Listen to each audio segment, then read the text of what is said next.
السلام عليكم. إن كنتم من المتابعين الجدد لقناة أخبار المنتخب المغربي فلا تبخلوا علينا بزر الاشتراك والضغط على زر الإعجاب فضلا وليس أمرا. مرحبا بكم.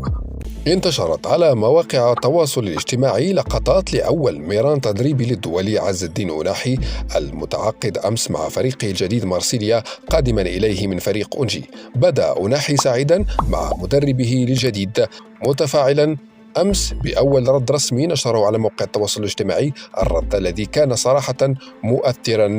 نعم، قال في هذا الرد الرائع: حان الوقت لأنتقل إلى آفاق جديدة، لقد سمح لنادي أونجي باكتشاف الصفوة، لذلك أود أن أتقدم بخالص الشكر لجميع قادتها والجهاز التقني والطبي واللاعبين والمشجعين.